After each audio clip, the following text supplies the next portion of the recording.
أذكار الصباح أذكار الصباح أذكار الصباح أعوذ بالله من الشيطان الرجيم.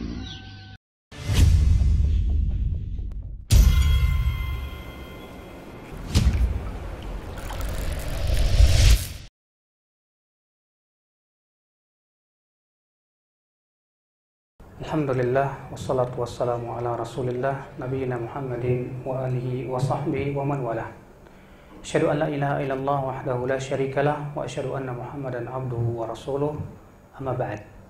Sebelum kita memulai pembicaraan, saya ucapkan assalamualaikum warahmatullahi wabarakatuh. Waalaikumsalam warahmatullahi wabarakatuh. Bapak dan Ibu sekalian, alhamdulillah kita bersyukur kepada Allah atas limpahan karunia dan nikmat yang Allah berikan kepada kita, terutama nikmat Islam dan nikmat iman, dan banyak sekali nikmat-nikmat yang sangat banyak kita rasakan setiap detiknya, setiap harinya, setiap menit dan jamnya. Adapun kajian pada siang hari ini, saya ingin berbicara tentang bagaimana menanam pohon di surga.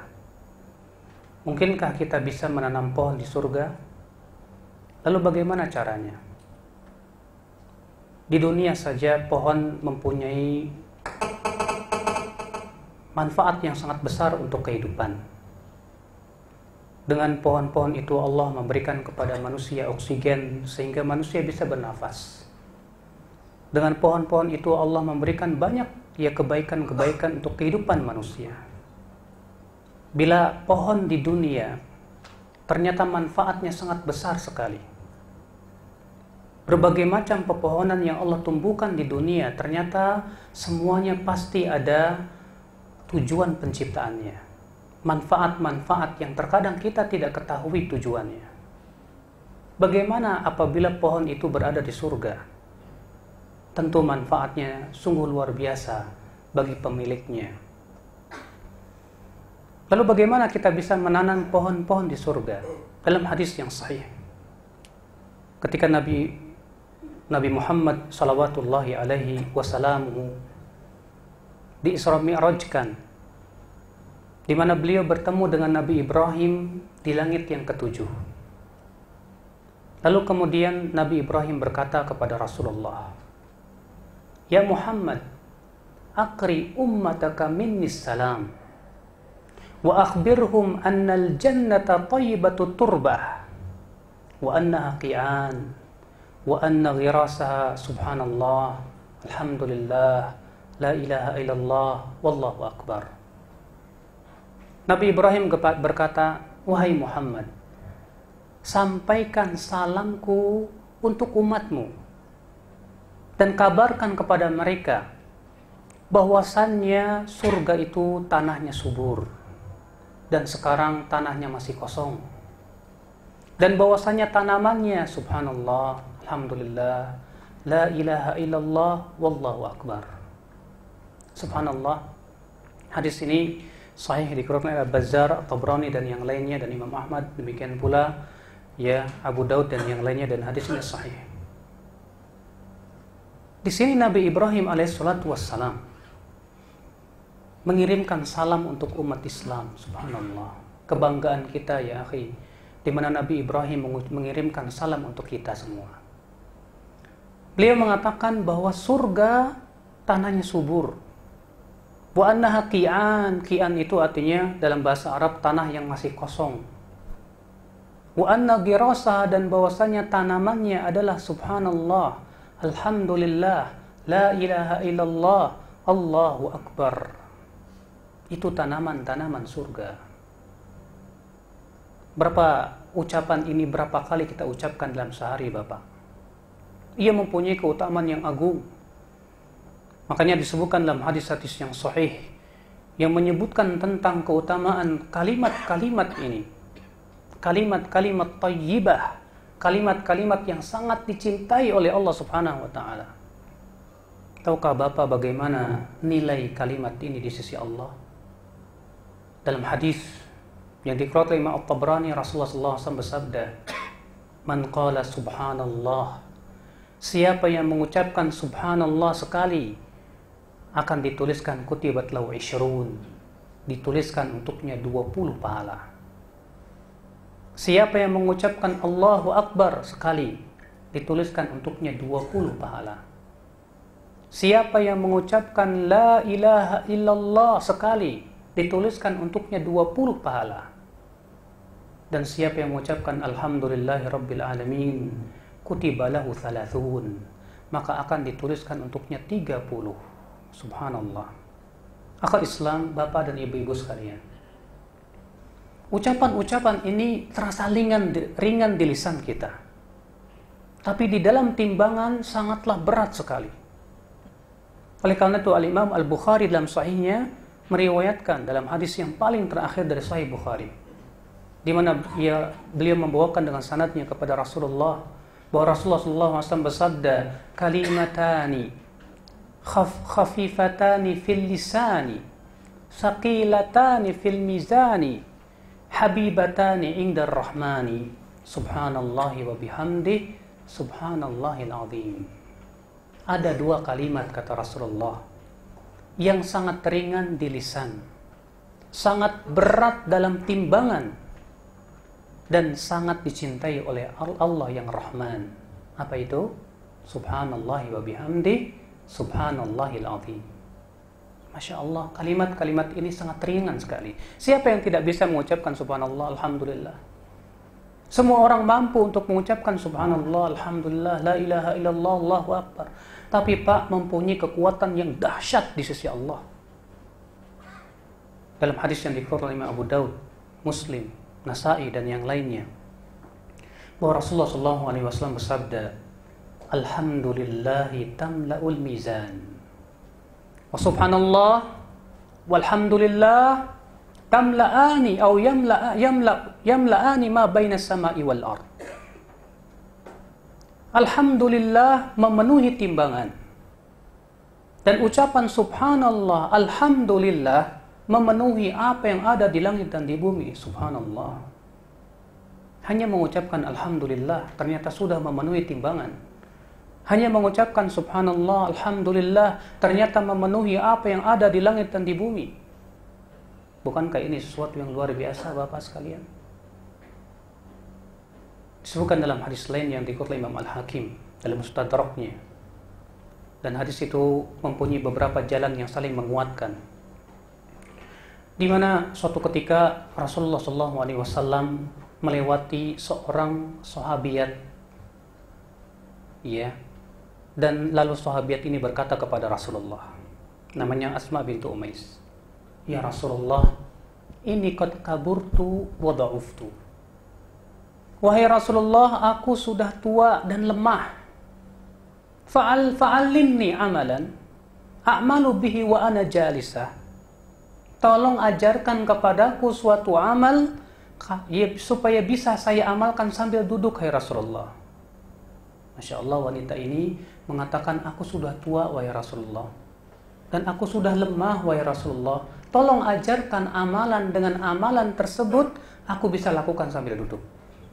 Apa kata Rasulullah? Kata Rasulullah, quli subhanallahi mi'ata marrah. Ucapkan subhanallah 100 kali. Bagaimana pahalanya? Kata Rasulullah, pahalanya sama dengan orang yang mempersiapkan, yang memerdekakan 100 budak dari anak Ismail. Subhanallah. Ucapkan Allahu Akbar 100 kali. Pahalanya bagaimana? Kata Rasulullah, pahalanya sama dengan mempersiapkan kuda-kuda perang 100 ekor. Ucapkan alhamdulillah 100 kali. Bagaimana pahalanya? Kata Rasulullah, karena itu sama dengan mempersiapkan 100 ekor unta untuk dikurbankan di jalan Allah. Ucapkan la ilaha illallah 100 kali, fa'innaha tamla'u ma bainas samai wal ard, maka itu bisa memenuhi apa yang ada di langit dan di bumi. Masya Allah ya akhi, ya, lihat pahalanya besar sekali. Ya, bapak-bapak bisa lakukan, bapak ya sambil duduk, sambil bapak bawa mobil, ya, sambil bawa mobil macet, atau bawa motor macet, atau di angkot, atau di kereta, ataupun di pesawat, di mana saja sambil kita duduk, daripada kita mikirin yang enggak-enggak. ya kemudian ya akhirnya sia-sia begitu saja. Bukankah lebih baik kita gunakan waktu kita untuk mengucapkan subhanallah, subhanallah, subhanallah, subhanallah, subhanallah. Masya Allah, berapa banyak pohon-pohon yang bisa kita tanam di dalam surga. Ikhwatul Islam azani Allah wa iyyakum. Maka ya akhal Islam, namun tentunya bukan hanya yang diinginkan adalah mengucapkan subhanallah, alhamdulillah, la ilaha illallah, wallahu akbar. Yang terpenting dari itu adalah menyelami makna-maknanya. Tahukah Anda apa yang dimaksud dengan subhanallah? Tahukah Anda apa yang dimaksud dengan alhamdulillah? Pernahkah kita menyelami makna tentang subhanallah, lalu membayangkan bagaimana kesucian Allah? Alhamdulillah, ketika kita berucap alhamdulillah, segala puji bagi Allah. Apa yang dimaksud dan diinginkan dari kalimat itu? Akhul Islam azani Allah wa iyyakum. Tentunya pembahasan tentang subhanallah, alhamdulillah, la ilaha illallah, Allahu akbar teramatlah panjang. Namun ya, sebagai sebuah ringkasan saja, bahwa subhanallah diucapkan dalam rangka mensucikan Allah. Maka dari itulah Allah Subhanahu wa taala menggunakan kata subhanallah ini seringkali dalam mensucikan dirinya. Allah berfirman, subhana rabbika rabbil izzati amma yasifun wa salamun alal mursalin walhamdulillahi rabbil alamin. Subhana rabbika rabbil izzati amma yasifun. Maha suci Allah Rabbmu, Rabbul Izzah, dari apa yang mereka sifatkan. Kaum musyrikin mensifati Allah dengan sifat-sifat yang tidak-tidak. Orang-orang Yahudi, orang-orang Nasrani mensifati Allah dengan sifat-sifat yang kurang. Maka Allah mensucikan dirinya dari berbagai macam sifat-sifat yang kurang. Itu menunjukkan bahwa sifat Allah sangat sempurna sekali. Baca oleh Bapak ayat kursi. Allahu la ilaha illa huwal hayyul qayyum. La ta'khudhuhu sinatu wa la naum. Sebuah ayat yang sangat padat sekali, yang ringkas, namun kalau kita renungi bersama, subhanallah, berisi tentang sifat-sifat Allah, pensucian Allah terhadap dirinya, di mana Allah mensucikan dirinya dengan Allahu la ilaha illahu. Tidak ada ilah yang berhak disembah kecuali Allah. Peribadahan, semua macam-macam ibadah berupa tawakal, berupa doa, berupa takut, berupa cinta, berupa benci, semuanya hanya kepada Allah. La ilaha illa huwal hayy al-qayyum. Lalu Allah menetapkan dirinya sebagai al-hayy, yang maha hidup. Tahukah Anda, al-hayy adalah nama Allah yang paling agung? Di antara nama-nama Allah yang paling agung adalah Al-Hayy Al-Qayyum. Tahukah Anda, ibu-ibu dan bapak sekalian, apa makna Al-Hayy? Al-Hayy itu artinya maha hidup. Kenapa Al-Hayy yang maha hidup itu merupakan nama yang di antara nama Allah yang paling besar? Kata para ulama memberikan rahasianya. Karena kehidupan yastalzimu jami'as sifat. Karena kehidupan itu berkonsekuensi akan adanya seluruh sifat. Manusia saja, manusia hidup. Berarti kalau hidup, ya, dia ada berkeinginan, ada kehendak, dia bergerak, dia melihat, dia mendengar, dia berpikir, dan yang lainnya. Itu manusia. Saya tidak ingin mengatakan bahwa Allah sama dengan manusia, karena kehidupan Allah lebih sempurna dari itu. Akan tetapi Pak, ketika seseorang dikatakan hidup, apa maksudnya hidup? Artinya semua sifat itu ada pada dirinya. Makanya kata-kata Al-Hayy, Allah maha hidup, berarti apa? Berkonsekuensi kepada seluruh sifat-sifat Allah yang sempurna. Ikhwatul Islam azani Allah, subhanallah, maha suci Allah. Terkadang Allah menggunakan kata subhanallah untuk menunjukkan kepada kebesaran Allah, kebesaran akan tanda-tanda kebesaran Allah. Allah berfirman, Subhanalladzi asra bi'abdihi laylan minal masjidil harami ilal masjidil aqsa alladzi barakna haulah. Maha suci Allah yang telah memperjalankan hambanya di waktu malam dari Masjidil Haram ke Masjidil Aqsa yang kami berkahi sekitarnya. Ketika Isra Mi'raj itu sesuatu yang menunjukkan tanda kebesaran Allah, kemampuan Allah yang luar biasa dahsyat. Maka Allah pun mensucikan dirinya. Subhanalladzi asra. Maka dari itu kata para ulama, ya, kalau kita melihat misalnya sesuatu yang sifatnya merupakan tanda-tanda kebesaran Allah, melihat ikan-ikan yang Masya Allah berwarna-warni yang menunjukkan akan penciptanya yang maha indah, kita ucapkan Subhanallah. Ikhwatul Islam azani Allah wa iyyakum. Adapun Alhamdulillah, ia adalah kalimat syukur, kalimat pujian. Dan sesungguhnya Bapak dan Ibu-ibu sekalian, Allah sangat suka dipuji. Al-Imam Al-Bukhari meriwayatkan bahwa Rasulullah SAW sabda, "Laisa ahadun ahabbu ilaihi al-madhu min Allah." Tidak ada yang paling suka dipuji kecuali Allah. Maka Allah sangat cinta kepada siapa? Orang yang memujinya selalu. Bahkan Allah sangat cinta kepada orang yang memuji Allah ketika ditimpa musibah. Sebutkan dalam hadis, kata Rasulullah, "Idza qabada walada 'abdihi yaqulu Allah Ta'ala li malaikatihi." Apabila Allah mewafatkan anak seorang hamba, maka Allah akan berfirman kepada malaikatnya, malaikat yang mencabut nyawanya. Apa kata Allah? "Qabattum walada 'abdi?" Apakah kalian mencabut nyawa anak hambaku?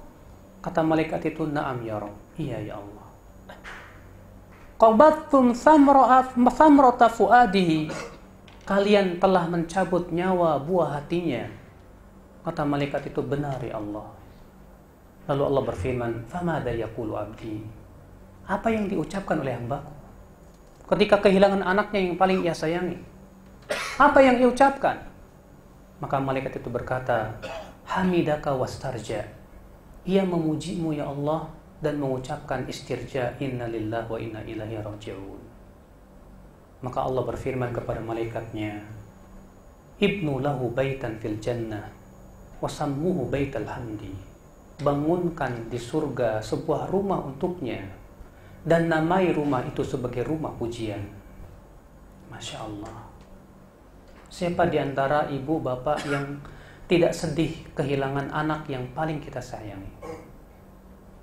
Ternyata kata Rasulullah, ya, seseorang yang ketika kehilangan anaknya meninggal dunia, ia mengucapkan Alhamdulillah, inna lillahi wa inna ilaihi raji'un. Maka Allah berfirman, "Bangunkan untuk hambaku sebuah rumah di surga dan namain ya rumah tersebut sebagai rumah pujian."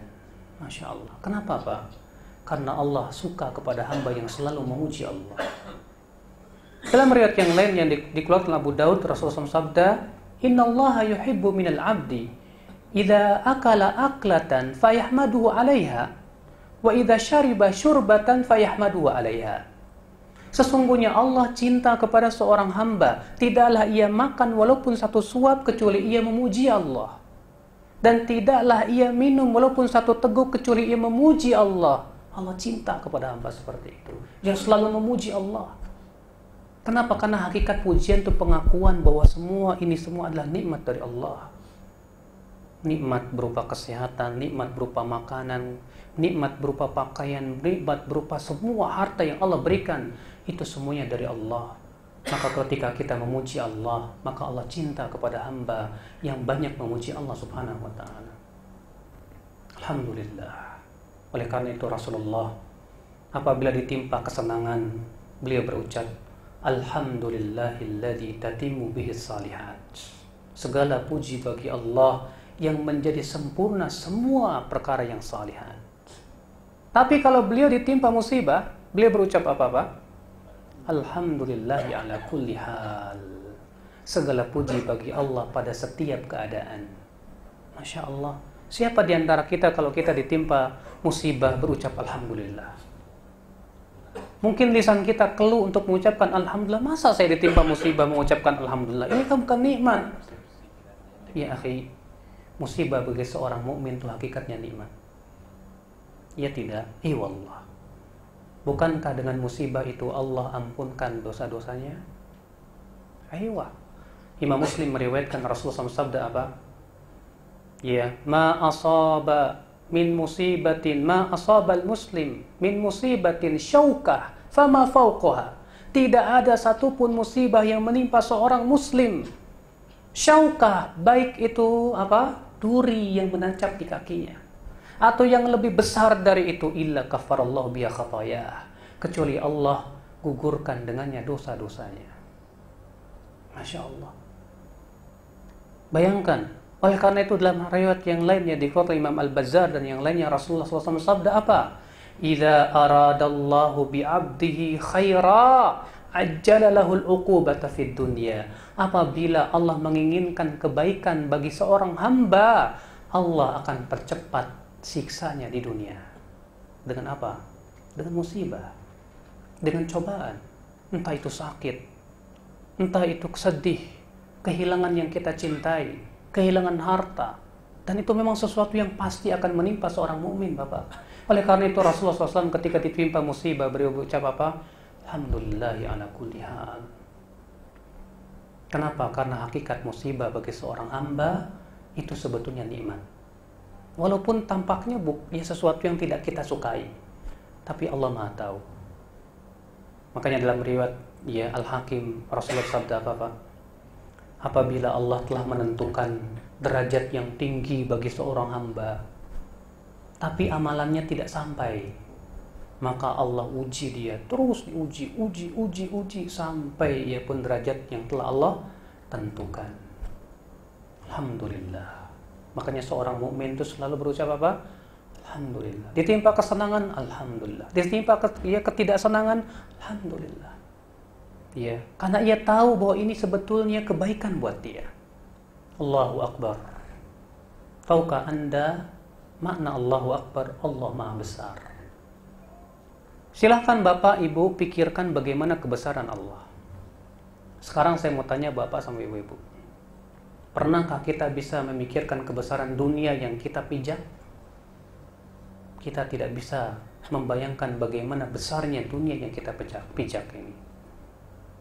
Pernahkah ibu-ibu, bapak-bapak bisa membayangkan bagaimana besarnya langit dengan 7 lapisnya? Tak bisa. Bukankah makhluk menunjukkan kepada penciptanya? Iya wallah. Apabila ciptaan-ciptaan Allah yang begitu besar, bukankah menunjukkan penciptanya maha besar? Dengarkan hadis ini, Pak. Kata Rasulullah, "Mas-samawatu sab' wal arduna sab'." Tidaklah 7 langit, 7 bumi dibandingkan dengan kursi Allah kecuali kahalqatin mulqatin, kecuali seperti apa? Cincin yang dibandingkan dengan tanah lapang. Allah berfirman, "Wasi'a kursiyyus samawati wal ard." Kursi Allah meluasi langit dan bumi. Ternyata langit dan bumi yang sangat besar seperti ini dibandingkan dengan kursi Allah tidak ada apa-apanya. Seperti cincin dibandingkan dengan tanah lapang. Anda bisa memikirkan bagaimana besarnya kursi? Kalau langit dan bumi yang begitu besar, di langit saja ada bintang-bintang katanya besarnya berlipat-lipat kali daripada bumi. Itu baru langit dunia, Pak. Karena Allah menyebutkan dalam Al-Quran bahwa bintang itu adanya di mana? Di langit dunia. Ya, Allah berfirman, "Walaqad zayyana as-samaa'a ad-dunya bimasabih." Sungguh kami telah hiasi langit dunia itu dengan masabih, dengan bintang-bintang. Itu baru langit dunia.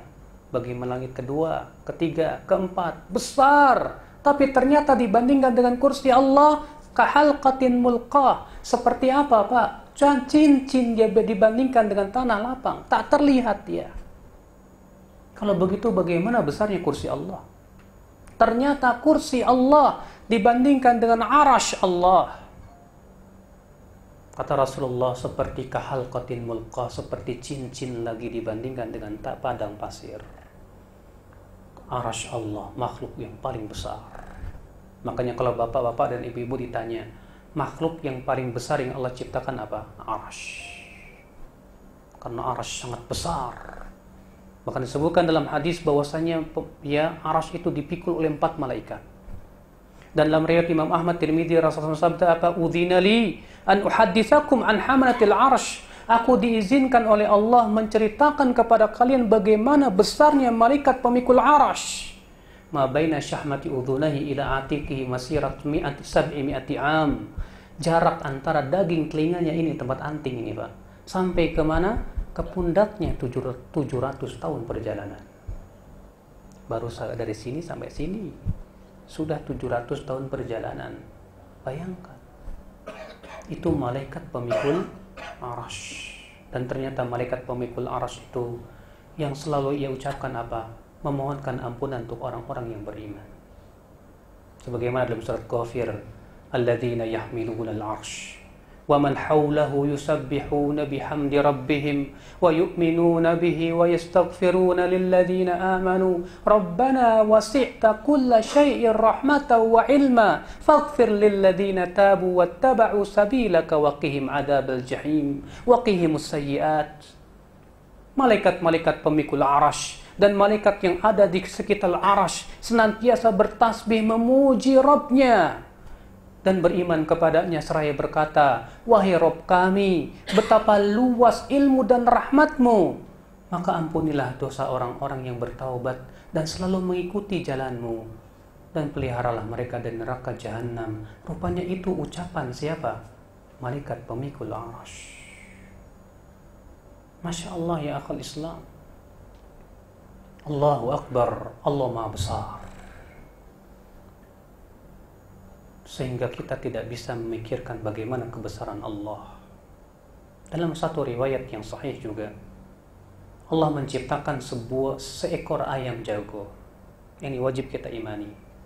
Kata Rasulullah, Inna Allah khalaqa dikan qad maraqat rijlahul ard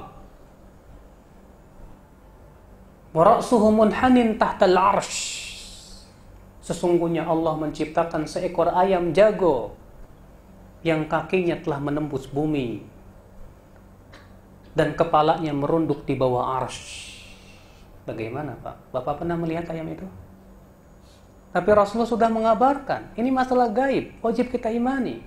Rasulullah tidak pernah berbicara dari hawa nafsu. Tapi Rasulullah mengabarkan Allah menciptakan seekor ayam jago yang kakinya menembus bumi, kemudian kepalanya merunduk di bawah arsy. Padahal Pak, jarak antara bumi dengan arsy sangat jauh sekali.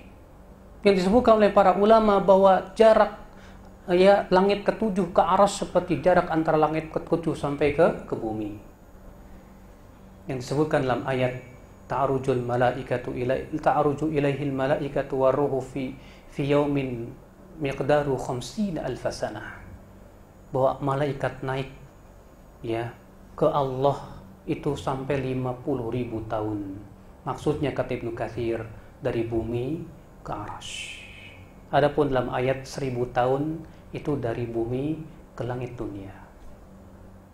Masya Allah. Ternyata ada ayam yang kata Rasulullah kakinya sudah menembus bumi, kepalanya merunduk di bawah arsy. Tapi yang membuat saya kagum ucapan si ayam ini. Apa kata si ayam ini Pak? Si ayam ini berkata, Subhanaka Rabb ma a'dhamaka. Maha suci engkau ya Allah, betapa besarnya engkau. Masya Allah, ayam ini saja sudah besar sekali. Ternyata ia mensucikan Rabbnya dan mengatakan ma a'dhamaka ya Rabb, betapa besarnya engkau ya Rabb. Kalau begitu bagaimana besarnya Allah Pak? Tak bisa kita pikirkan dengan kata-kata. Tapi Pak, kita yang mengucapkan Allahu Akbar, Allah Maha Besar, pernahkah kita merasakan kebesaran Allah di dada-dada kita? Pernahkah kita Allah menjadi besar di dada-dada kita? Ataukah ada selain Allah yang besar di dada-dada kita? Seringkali ketika kita dihadapkan kepada maksiat, terkadang Allah tidak besar di dada kita. Allah tidak agung di dada kita. Kalaulah Allah itu agung di dada-dada kita, pasti kita selalu mengagungkan Allah. Kita senantiasa membesarkan Allah. Kita pun takut akan azab Allah yang sekonyong-konyong menimpa kita. Lihat tsunami yang melanda. Bagaimana itu baru air Pak, dari pasukan Allah Subhanahu wa ta'ala. maka Allah Maha Besar, Allahu Akbar, Allahu Azza wa Jal. Ikhwatul Islam, kalau kita menyelami kalimat-kalimat ini sungguh terasa ya bagaimana Allah Subhanahu wa taala. Karena sudah jam 1, cuma sampai jam 1 ya. Saya tidak bisa melanjutkan kembali ya. Karena ini adalah kalimat-kalimat yang sangat mulia di sisi Allah. Maka pahamilah, selamilah, pelajarilah, karena ia adalah merupakan poros agama kita. Seorang sahabat berkata, "Ya Rasulullah, inna syara'i al-Islam qad kathurat." Sesungguhnya syariat Islam sudah banyak sekali, wahai Rasulullah. Tolong ajarkan kepadaku suatu amalan, tapi jangan banyak-banyak, agar aku bisa mengamalkannya. Kata Rasulullah, la yazalu lisanuka rabban min dzikrillah. Senantiasa lisanmu basah dengan zikir kepada Allah. Sebagai penutup saya membawakan hadis penyesalan penduduk surga. Penduduk surga menyesal. Kata Rasulullah, inna ahlal jannah yatahassar minas sa'a allati la yadhkuruna Allah fi. Para penduduk surga itu akan menyesal saat-saat dan waktu-waktu yang mereka tidak berzikir kepada Allah padanya. Penduduk surga menyesal. Kenapa waktu itu saya tidak berzikir? Setelah mereka melihat bagaimana balasan yang besar dari zikir itu, ternyata mereka menyesal. Kenapa waktu itu saya tidak berzikir? Kenapa saya cuma ngobrol ngalor ngidul sama sini yang gak ada manfaatnya? Masya Allah, maka dari itu Bapak ya, betapa indahnya hari-hari kita ketika kita selalu mengisinya dengan zikir kepada Allah. Betapa indahnya hari-hari kita ketika kita selalu mengucapkan lisan kita ini sesuatu yang dicintai oleh Allah Subhanahu wa taala. Mudah-mudahan kita termasuk orang-orang yang senantiasa mengisi waktu-waktu kita dengan hal-hal yang bermanfaat. Di antaranya itu dengan zikir kepada Allah Subhanahu wa taala. Barangkali ini saja yang bisa sampaikan ya, yang benar itu semuanya dari Allah dan yang salah adalah dari diri saya pribadi dan kelemahan ilmu saya. Aku qouli hadza, wassalamualaikum warahmatullahi wabarakatuh. Waalaikumsalam.